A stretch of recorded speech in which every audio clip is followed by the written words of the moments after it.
Today on Steelers Talk, I've got my latest 2026 7-round mock draft for your Pittsburgh Steelers. This is my 2.0 version. This is our second week of our weekly mock drafts here on Steelers Talk. Now, before I get into the content today, make sure you guys click that thumbs up icon because my boss here at Chat Sports told me that I need to get to 1,000 likes on today's show to do another mock draft next week. So if you guys want more mock drafts, you guys want another one next week, got to click that thumbs up icon to let us know that you're enjoying this content and you want to see more of it every single week during the 2026 offseason.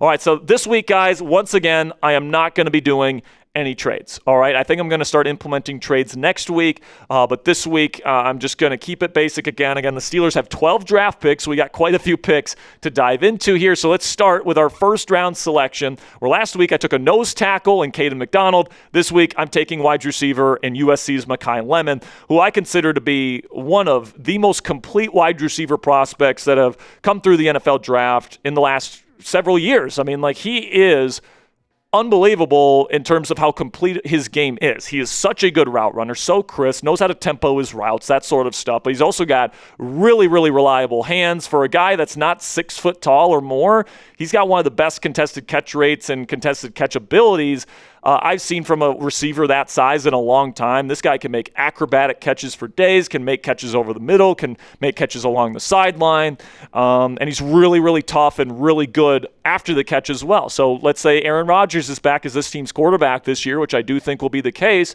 Makai fits that, kind of West Coast, catch and run style of offense extremely well. But if you do want to throw it deep and you want to go Y cross or something like that, Makai is more than capable of running that kind of stuff and getting open and tempoing his routes and then making a tough catch at the catch point, and can be trusted by Aaron Rodgers in year one to move the chains in a big spot. So I love Makai skill set, guys. It's a really good wide receiver class, but in a year like this where you're trying to get Aaron Rodgers the best possible weapons after a year where he really didn't have much. He had DK Metcalf and then barely used Pat Freiermuth, cough, Arthur Smith. But if you can give him some more receiving weapons this year, I think that his numbers could take off, and I think that Steelers offense as a whole can open up. I think Makai can help them do that on day one. Then we get to round 2 here, pick number 53, where I'm going to take safety out of Toledo, Emmanuel McNeil-Warren, one of the best overall safeties in this year's class. I've been starting to dive into the early round prospects in my draft study, guys, and actually on a mailbag a couple weeks ago, someone asked me about Emmanuel McNeil-Warren, and I didn't have an answer for him. So I immediately turned on his film that night, and man, this guy is freaking good. I would love him in Patrick Graham's versatile system, and alongside Deshaun Elliott and Jalen Ramsey. I think these three guys roaming the middle of the Steelers defense can strike fear in opposing offenses when it comes to throwing the ball over the middle of the field. Really like this guy's skill set and think he'd be a great Steeler. Then we get to round 3 here, and I'm going to take a linebacker and a physical freak at the linebacker position in Cincinnati's Jake Golday. And this guy is 240 pounds. He's fully built out, but he is also just a freak athlete that can move, okay? Like, this guy can go sideline to sideline, do all that stuff, but I also think he brings the physicality that maybe a Peyton Wilson doesn't necessarily bring a ton as a lighter linebacker in the run game, okay? And, if they're going to be releasing Patrick Queen this offseason, guys, which is a possibility because they can save $13.3 million against the cap if they do so, you're going to have somebody that can play every downs and be, that green dot of the future in this defense. I think Golday has a chance to be that pretty soon in his NFL career, and a third-round pick I think would be more than worth it for somebody of this skill set. Then also in round 3, I'm going to take a nose tackle out of Florida State, the 330-plus pounder Darrell Jackson Jr. I'm going to be plugging him in next to Cam Hayward and Derek Harmon or Keanu Benton, depending on how they want to go about the defensive end rotation. But one of my biggest issues with the Steelers defense under Mike Tomlin and Teryl Austin is that they never brought in a true nose tackle. They just played Keanu Benton at nose tackle when he wasn't capable of anchoring. That's not the case with Darrell Jackson Jr. He can hold that line of scrimmage, and I think that can make this Steelers defense better on day one. It's a really good nose tackle class if you need one. Then we get to pick number 99, your final top 100 pick. I'm going to take an interior offensive lineman, Logan Jones out of Iowa. These Iowa guys up front tend to work out. And Jones played center at Iowa. Obviously, we have a center here in Zach Frazier, but we have an opening at left guard, and I think Logan Jones can move over to guard pretty easily if needed.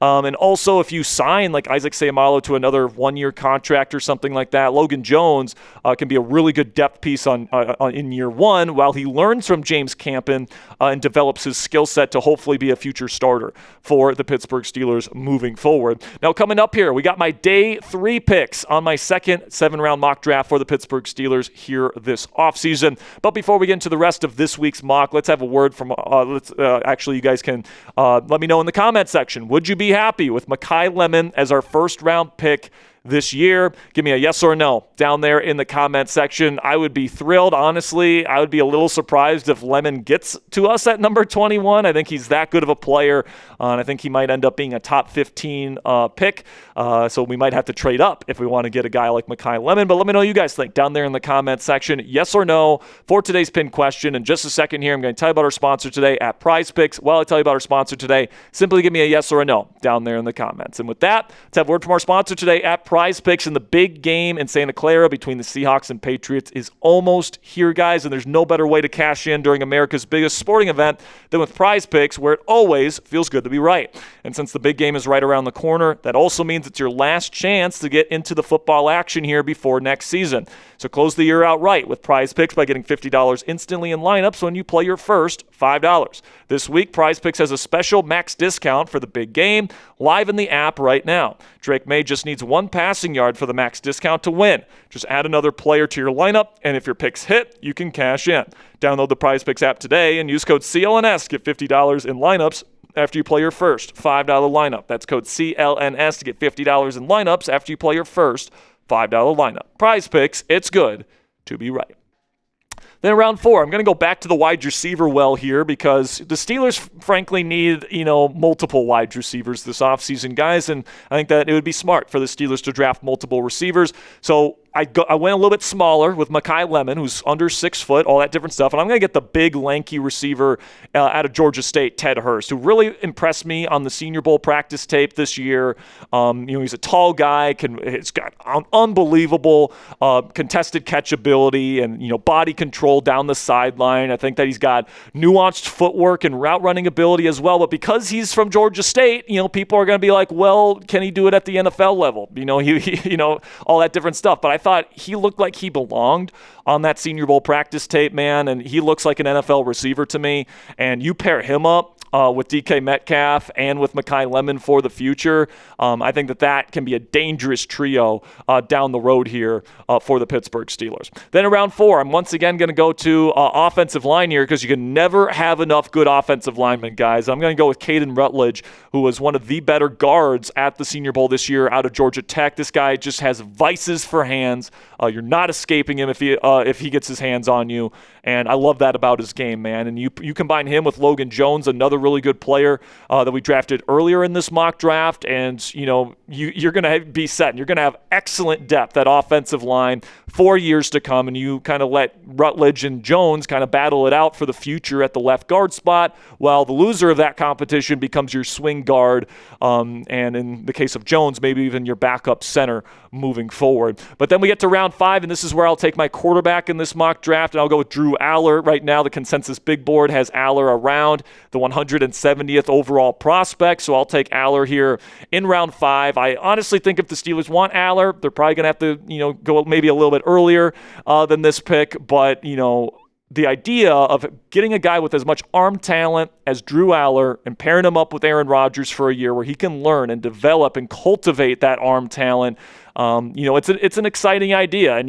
that doesn't necessarily mean you completely forget about Will Howard, but, bringing in some competition for Will in terms of, okay, we're going to bring in Drew Allar. We have Will Howard. We have Aaron Rodgers as our starter. We can allow Allar and Howard to battle it out for the future of the position here in Pittsburgh. And maybe it's neither of them. Maybe neither of them earn that job in the future, and they end up drafting somebody in round 1 in 2027. It's supposed to be a pretty darn good quarterback class next spring. But, having these two guys, learning from Aaron Rodgers, developing in Mike McCarthy's offense and all that different stuff, you got to keep throwing darts at the board if you don't have a long-term solution at the quarterback position. And Drew Allar's got the arm strength. He's got the arm talent. He's got all the stuff that you would need to be a franchise-level quarterback in this league if he can develop and cultivate some of his weaknesses that he had in his college game. So who do you guys think would win a competition between Drew Allar and Will Howard to be the next starting quarterback of the Pittsburgh Steelers? If they end up drafting Drew Allar, who gets the first crack at being the franchise quarterback for this team? Type DA for Drew Allar or WH for Will Howard. Let me know what you guys think down there in the comments section. Then round 6, I'm going to take a slot corner out of Oregon. One of my favorite players from Shrine Bowl this year, Jadon Canady from Oregon. And obviously that Oregon team was a very good group this year. And Canady, even though he's a small guy and he's going to be maybe a slot-only dude in the NFL, he was just absolutely locking people up in the one-on-ones at Shrine Bowl week. Like, this guy, very, very impressive. And, he's small, so he's probably not going to go super high in the NFL draft. But, I'm in the business of drafting good football players, man. I think this guy can provide some of that juice. And if he's going to be there at 213 in round 6, I think that's a huge value for the Pittsburgh Steelers. Then I'll go with Desmond Reid out of the Pitt Panthers here at pick number 214. And Reid is somebody that can catch passes out of the backfield, can run routes, is good after the catch, might even be able to provide some special team stuff if they ask him to do that, but could be, a potential mainstay in this running back rotation depending on how long Kenny Gainwell is here, how long McNeil-Warren is here. Having him as a third option or fourth option depending on where Kaleb Johnson goes in the mix there. I think adding this guy, is kind of a Kenny Gainwell adjacent type of player in case Kenny gets injured or something like that is a pretty decent strategy for the Pittsburgh Steelers, especially if he can provide some value to you on special teams. Then round 7, I'll go with Mason Reiger, the edge rusher out of Wisconsin. This guy was the defensive MVP at Shrine Bowl, man, and that was for a reason. He was getting after quarterbacks all week long, one of the biggest risers at Shrine Bowl week, in my opinion, and obviously the Steelers have a pretty good track record of drafting these edge rushers from Wisconsin. So just add another Badger to the group as far as I'm concerned. Then around 7, I'm going to take a really impressive but undersized defensive lineman out of the southeastern Louisiana, Kaleb Proctor, who is like 280-something pounds as an interior lineman. That's really undersized, guys. But the Steelers do run a 3-4, and I do think Patrick Graham will run base 3-4 more than, your typical NFL defense. And you got to have a 5 technique in that 3-4 alignment. And Proctor, I think, is a perfect fit for that. And then also, this guy just gets after quarterbacks. Like, because he's so light, he's so fast, and he gets by these guards with his quick hands, quick feet. He has awesome get-off. This guy was getting after quarterbacks very consistently at Shrine Bowl. He was a big-time performer. And because he's undersized, he's probably going to go to somewhere in the range of mid to late day 3. If you can get him around 7, man, I think that this guy could prove to be a really good rotational piece for the Steelers' defensive line in their second wave, so to speak. And I think that he could be a contributor for this defense for a while. So that's going to conclude my second mock draft for the Pittsburgh Steelers. To recap my picks in the top 100, I'm taking Makai Lemon with the first-round pick, then Emmanuel McNeil-Warren to start at safety right away, Jake Golday to start at linebacker right away, Darrell Jackson Jr. to start at nose tackle right away, Logan Jones to potentially be a left guard of the future or maybe a backup center, Ted Hurst to be a very intriguing wide receiver prospect to go along with Makai Lemon, Kayden Rutledge, another good interior lineman for depth.